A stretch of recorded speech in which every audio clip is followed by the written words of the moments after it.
internet. So it is January 1st. Coco's got her sweater on because it's pretty damn cold.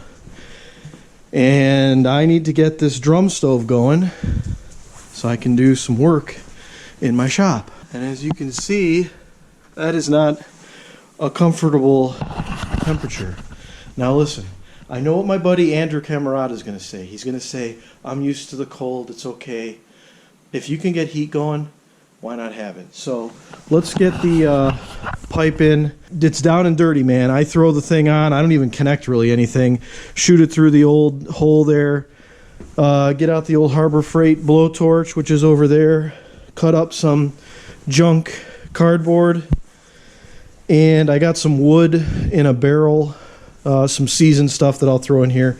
And within like 30 minutes, it'll be nice in here. So let's get that set up.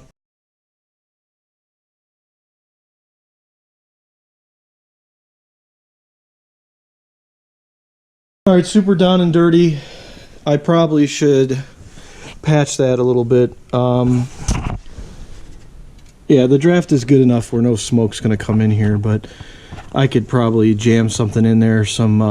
They make like a pre-mixed mortar that you could put in there. I like to take this pipe out so that I don't whack my head into it all the time. This is asbestos tile, so you don't want to disturb that too much, but that goes right into my chimney. The chimney's really big. I don't burn a lot. Hello, baby. Are you ready for some heat? I don't burn enough stuff in here to really worry about cleaning much. I looked in the pipe. It was fine.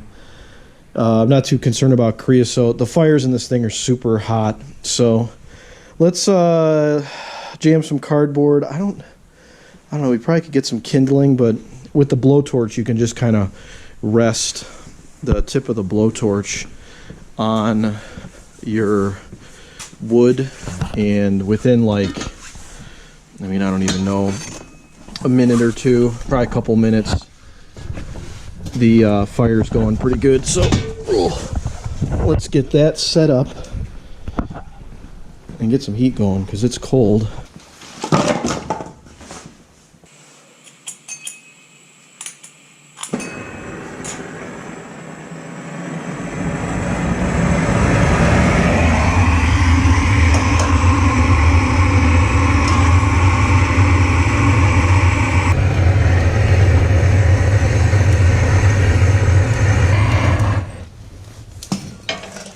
Just like that.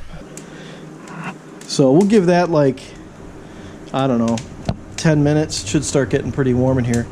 You can see our special plane wants to take off. Hot air rises, right, Cokie? Oh, I know. I know. Yeah. You like the fun.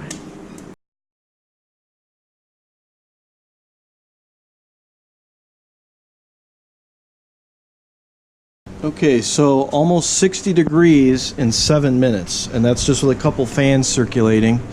No smoky jokies coming out over there, so not really worried about it. People might talk about the CO problem. I go in and out of here enough where I'm not gonna asphyxiate myself. Plus, I gotta warm up the oil in this car, so I'll probably take that for a ride because we know who likes to go for little adventures, don't you, bud? Maybe we'll get you some chicken. You like chicken? So 70 in here, basically. Probably a little bit cooler over here since it's further away. And here's what it is outside. Yeah, so I'll take it. In order to change oil, your engine needs to be pretty goddamn hot. So the animal loves to go for rides. As you can see, she's already in the Nissan. So let's get her some chicken.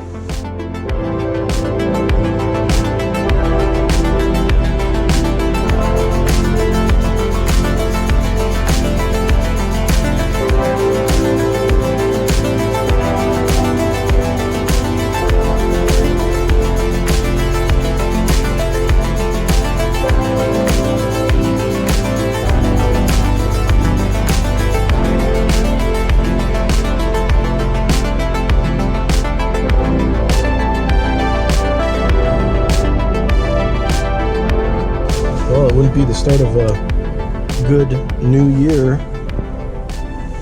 without some chicken. Okay, we're back from our adventure. Oil's good and hot. Step one, always pop your hood, because if you can't get that open, then you're not going to be able to fill the engine back with oil. So I've done a video on this before. I'm not going to go too nuts with it. Okay, hopefully we don't get too many drippies on us.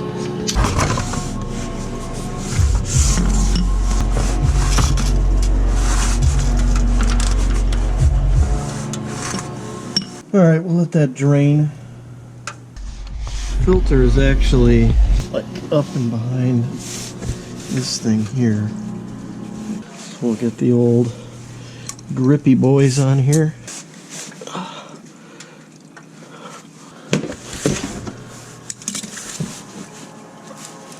I never usually go too bananas on the oil filter. That way they come off easy. That gasket is what does all the sealing. So I'll let that drain for probably, I don't know, 5 minutes.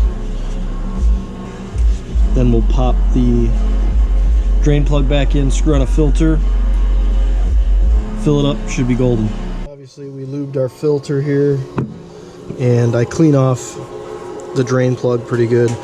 Normally you're supposed to replace the washers on these things, but when I got this car, nobody did it, and this copper washer is like infused to this bolt. So I've been changing oil on this thing for years now, and I never get any drips, so I'm just running it. One other thing that you want to make sure you're checking is, what? Hello, bud. Is when you remove your old oil filter, you want to make sure that the O-ring on the bottom, the gasket on the bottom, comes with it. Because if it sticks to the block and you spin on a new filter, it's going to cause huge amounts of leaks. So definitely check that one out. So new filter's in, drain plug's in. Let's fill it.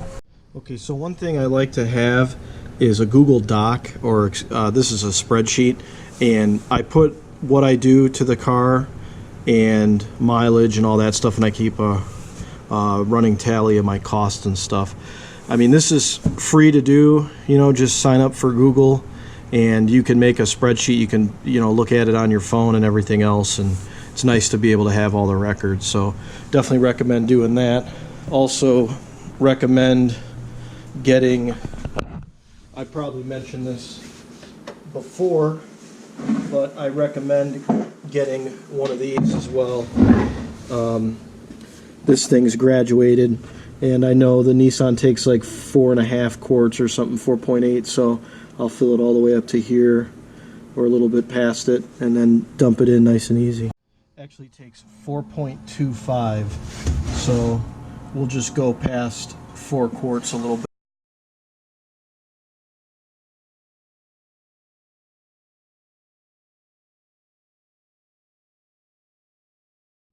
Alright, my only other top tip here is to get a piece of tape, and I like to write the mileage when I need to do another change. So 92,000, I just added 3,500 miles.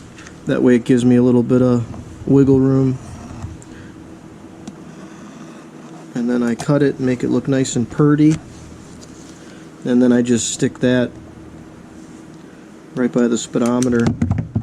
So I just kind of stick it down here in the, okay, so I just stick that down there, and now I know when my miles gets, you know, right around that number, that it's time to change it again. So yeah, fairly straightforward to change oil. Some cars are harder than others. This one's pretty easy. You don't really need to use a lift, and you know, then you can have your little friend stay in the back seat, keep you company.